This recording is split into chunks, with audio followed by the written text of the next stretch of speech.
Hello students, subscribe for my channel, press the bell icon and never miss an update.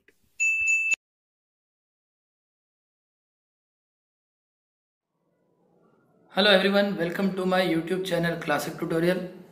आज के lecture में हम history class 11th arts Maharashtra board के chapter number 10 changing times इसके question answers की text book में marking करेंगे और आंसर्स को समझेंगे।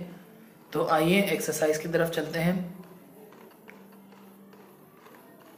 सबसे पहला क्वेश्चन है, choose the correct alternative and write the complete sentences. Number 1, the history of Indo Greeks is known through their dash. तो उसका आंसर है कॉइन्स। कॉइन्स की मदद से इंडो ग्रीक्स यानी इंडिया और ग्रीक के इतिहास को जाना जाता था।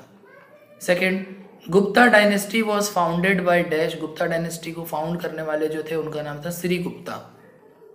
थर्ड है, after accession by defeating the Shakas dash took up the title of Vikram Aditya. Shakas को हराने के बाद विक्रम आदित्य का टाइटल किसने लिया? जवाब है चंद्रगुप्त टू। चलिए, सेकंड है आपका बी है, find the incorrect pair from set B and write the corrected ones. इसमें पुष्प पत्ता जो है इसका है फ्लोरल डिजाइन, जबकि यहाँ कॉटन क्लोथ लिखा है, ये रॉन्ग पेयर है, इनकरेक्ट पेयर है, उसका करेक्ट है फ्लोरल डिजाइन। चलिए, क्वेश्चन नंबर 2 है, explain the following statements with reason. Number 1, during the Gupta period the power was concentrated in the hands of local landlords। Gupta period के टाइम पे power जो था वो लोकल लैंडलॉर्ड्स के हाथ में था। इसका आंसर पेज नंबर 73 पर है। तो आइए पेज नंबर 73 पे जाते हैं, सेकंड का फर्स्ट। ये देखिए, यहाँ से जो आपको हाईलाइटेड दिख रहा है, मैं जूम करके आपको दिखाता हूँ। ये देखिए, ये वाला आंसर है इसका। In this period the civil and military officers were granted land grants instead of salaries. मतलब उनको पगार की जगह पे जमीनें दी जाती थी या जमीनों के अंदर सहूलतें दी जाती थी, चाहे वो सिविल ऑफिसर्स हो या मिलिट्री ऑफिसर्स हो। The roots of feudal system an important feature of the medieval period lie in this system. यानी इनके टाइम पे भी फ्यूडलिज्म का जो कॉन्सेप्ट था, जो मैं अपने पिछले कई लेक्चर्स में समझा चुका हूँ, तो फ्यूडलिज्म जो था वो इस टाइम पे भी था। It is believed that this feudal economy brought about the decline of urban center। इसी feudal economy की वजह से urban centers के अंदर decline आया, गिरावट आई। And because of revenue tax exemption on the donated land, यानी जो land donate की जाती थी उस पर टैक्स नहीं लिया जाता था, revenue tax exempt था, उसकी वजह से क्या हुआ? The revenue decrease, पैसा आना कम हुआ, टैक्स आना कम हुआ। And royal treasuries depleted, और जो सरकारी या शाही खजाने थे वो खाली हो गए। It was concentrated in the hands of local landlords। वो local landlords के हाथ में था। Because of this the king no longer remain in the center of power। इसलिए king के पास कोई ज़्यादा पावर बाकी नहीं रहा, वो नाम का राजा रह गया। चलिए, अगला जो हमारा सवाल है वो देखते हैं। अगला हमारा सवाल है, एवरी टाइड ऑफ हुना invasion made the Gupta rule weaker. यानी जब जब हुना ने हमला किया उसने गुप्ता के राज को कमजोर किया। पेज नंबर 72 पे इसका आंसर है।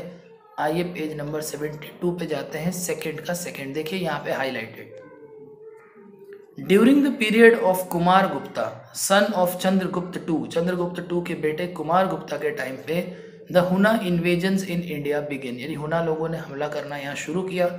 Kumar Gupta withheld the attacks of Huns. Withheld मतलब कि उसको रोकने की कोशिश की उन्होंने, या नहीं, हम ये बोल सकते हैं रिफ्यूज किया उनके अटैक्स को। After Kumar Gupta the succeeding kings prove to be incapable of protecting their kingdom. लेकिन कुमार गुप्ता के बाद कोई भी हुना के हमले को रोक नहीं पाया और सक्सेसफुल नहीं हो पाया किंगडम को प्रोटेक्ट करने में।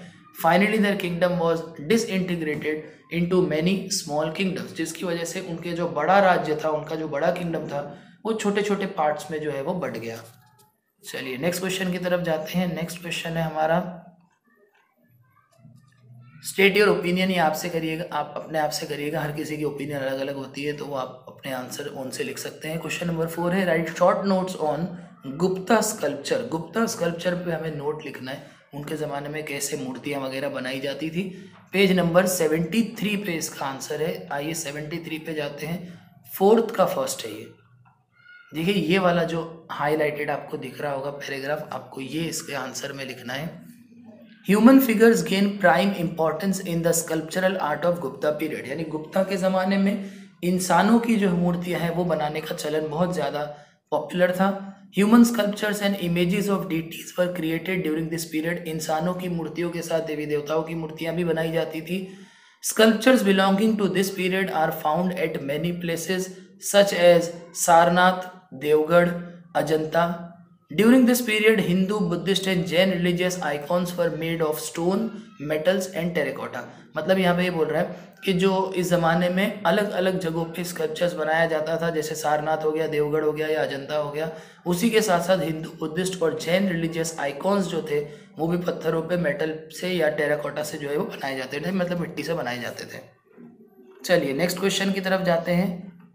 नेक्स्ट है हमारा फोर्थ का second, Indo Roman trade. Indo Roman trade है 75-76 पे। चौथे का दूसरा, देखिए यहां से ही आपको मिल जाएगा इंडो रोमन ट्रेड का जो पैराग्राफ है। The Periplus of Erythraean Sea, Periplus का मतलब होता है वोयाज, यानी कि जो समुद्र में जो ट्रिप करते हैं, ट्रिप इन द ओशियन और समुद्र में ट्रैवल करना, या वोयाज कहते हैं इंग्लिश में, उसको पेरिप्लस भी कहते हैं। तो the Periplus of Erythraean Sea written in Greek language in the mid 1st century CE mentions about the Red Sea। मतलब जो भी यहाँ समुद्र के अंदर ट्रैवल करने की बातें हैं, वो रेड सी पे ट्रैवल करने की जो बातें हैं वो ग्रीक लैंग्वेज में 1st सेंचुरी में जो है वो ये लिखा गया है, मेंशन किया हुआ है कि हाँ उस ज़माने में रेड सी में वो लोग ट्रैवल करते थे। And the sea routes connecting coastal line, और किस तरह जो सी रूट्स है वो कोस्टल लाइन को कनेक्ट करते थे, पोर्ट्स को कनेक्ट करते थे, प्रोविंसेस मतलब अलग अलग प्लेसेस को कनेक्ट करते थे, गुड्स एक्सचेंज एंड ट्रेड, और इसमें जो है गुड्स का लेन देन होता था। फिर ये है अमंग द ट्रेडिंग कमोडिटीज, अब जो चीज़ ट्रेड होती थी उनमें क्या चीज़ें एक दूसरे से खरीदी बेची जाती थी या ट्रेड की जाती थी, तो उसमें टेक्सटाइल यानी कपड़े थे, ब्लैक पेपर यानी काली मिर्च थी या काली मिरी थी, प्रीशियस स्टोन्स कीमती पत्थर जैसे हीरे वगैरह हो गया, ivory and animals such as monkey, parrot and peacock for the entertainment of the Roman elites came to be exported from India। Roman elites का मतलब होता है रोमन सुपीरियर ग्रुप, तो उनको एंटरटेन करने के लिए ये सारे जानवर भी उनको दिए जाते थे, परिंदे वगैरह भी उनको दिए जाते थे। गोल्ड कॉइन्स पर paid in exchange of these goods, जब हम ये सारी चीज़ें यानी textile, black pepper, monkey, parrot, ये सब उनको देते थे तो बदले में वो हमें सोना या सोने के सिक्के दिया करते थे। Coral and liquor were also imported, और कोरल और लिकर भी इम्पोर्ट किया जाता था।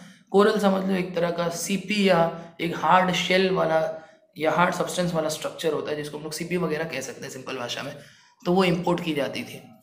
फिर उसके बाद आप यहाँ से लिखिएगा, the flourishing Indo Roman trade gave rise to several markets and cities, क्योंकि ये ट्रेड इंडिया और रोम के बीच में बहुत तेजी से बढ़ रहा था तो नए नए बाजार, नए नए शहर बनना शुरू हुए।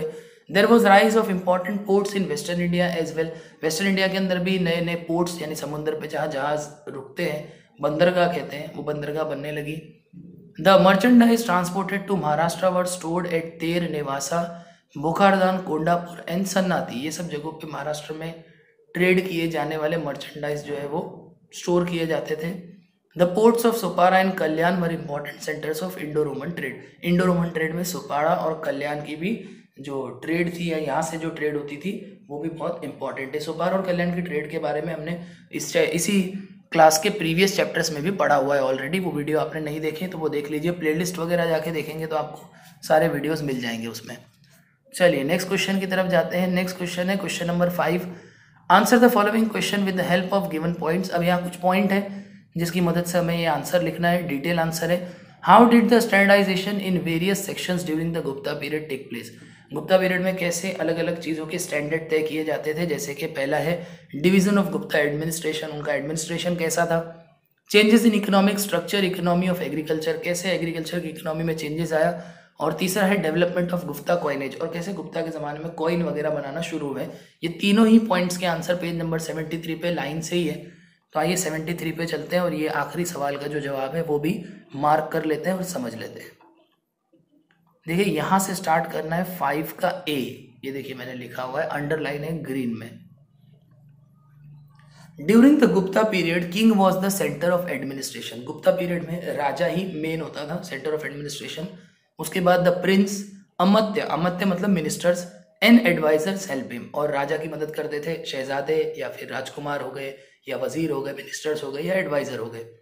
Many times the prince was appointed as viceroy who looked after the provincial administration. बहुत बार शहजादे को या राजकुमार को जो है वो वाइसरॉय बना दिया जाता था। वाइसरॉय का सिंपल मीनिंग होता है the representative of the king, राजा का नेतृत्व करने वाला या राजा की जगह पे राजा को रिप्रेजेंट करने वाला, तो वो बनाते थे और उनको कुछ प्रोविंसेस जो है वो दे दिए जाते थे एडमिनिस्टर करने के लिए। एवरी प्रोविंस वॉज सब डिवाइडेड, हर प्रोविंस को बांटा गया था। दी सब डिविजन्स वर कॉल्ड विशाया, और इन डिविजन्स को क्या कहते थे? विशाया कहते थे। There was an independent administrator appointed on these विशायस, इन विशायस को चलाने के लिए एक इंडिपेंडेंट एडमिनिस्ट्रेटर होता था जिसको विषयापति कहते थे, देवर नोन एज विषयापति। उसके बाद है कुमार अमात्या वर द प्रोविंशियल ऑफिसर, कुमार अमात्या प्रोविंस के ऑफिसर होते थे। एंड आयुक्तक were the officials who looked after the affairs of the district, और जो डिस्ट्रिक्ट के कामकाज को संभालते थे उनको आयुक्तक कहते थे गुप्तास के ज़माने में।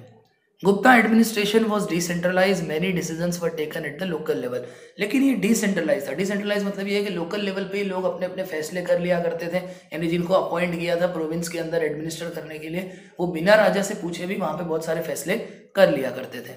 तो ये 5 का ए कंप्लीट हुआ, बी उसी के साथ कंटिन्यू में ही है, तो यहाँ से बी शुरू हो रहा है। The Gupta Kings change the economic structure of agricultural system, Gupta के राजाओं ने एग्रीकल्चरल सिस्टम का भी जो है वो स्ट्रक्चर चेंज कर दिया। Their preference was on giving the land to local farmers for tilling, उनका प्रेफरेंस ये था कि हम लोकल किसानों को जमीन दें, क्या करने के लिए? टाइलिंग। टाइलिंग मतलब क्या? खेती बाड़ी करने के लिए, प्रिपेयर करने के लिए, उसको खेती बाड़ी के लिए तैयार करने के लिए या वहाँ खेती बाड़ी करने के लिए। Land donations were also made for the cause of religion and learning, यानी धर्म के लिए या कुछ सीखने के लिए भी जमीन डोनेट ये लोग करते थे। These lands were tax free, जो जमीन डोनेट की जाती थी उस पर टैक्स नहीं लिया जाता था। दे वर कॉल्ड एज अग्रहारास, और उसको अग्रहारास नाम दिया जाता था, यानी वो जमीन जहाँ टैक्स नहीं लेना है वो डोनेट की हुई है। सिमिलरली फिर इसके आगे ये जो था आप हाईलाइटेड देख रहे हो अंडरलाइन, ये मैंने अभी एक्सप्लेन किया भी है, तो मैं इसको रीड कर देता हूँ एक बार, खाली एक्सप्लेनेशन मैंने ऑलरेडी दे दिया है। Similarly in this period the civil and military officers were granted land grants instead of salaries. The roots of feudal system, an important feature of the medieval period, lie in the system. It is believed that this feudal economy brought about the decline of urban centers. Because of revenue tax exemption on the donated land, the revenue decreased and royal treasurers depleted. It was concentrated in the hands of local landlords because of the kings no longer remain in the center of power. ठीक है, फिर उसके बाद ये होने के बाद 5 के बी में एक ये लाइन ऐड करिएगा लास्ट में, sugar cane and wheat were cultivated in the north western province of the Gupta empire. Gupta empire के नॉर्थ वेस्ट में जो है वो गन्ना और गेहूं ये कल्टिवेट किया जाता था। While rice was cultivated in Magadh and eastern region, जबकि चावल जो है वो मगध और ईस्टर्न रीजन में कल्टिवेट किया जाता था। तो ये 5 का बी आपका यहाँ कंप्लीट हुआ। अब जो 5 का सी है वो यहाँ से शुरू हो रहा है। गोल्ड स्मिथ यानी सोनार enjoyed a high social status in this period, यानी सबसे ज्यादा समाज में जो ऊंचा लेवल था वो सोनार के लिए था। The gold coins during Gupta period are, यानी गुप्ता के जमाने में जो सोने के सिक्के थे वो excellent example of their skills, वो बताते हैं कि वो सोनार कितने माहिर थे अपने हुनर में और कितने अच्छे डिजाइन के वो सिक्के बनाते थे।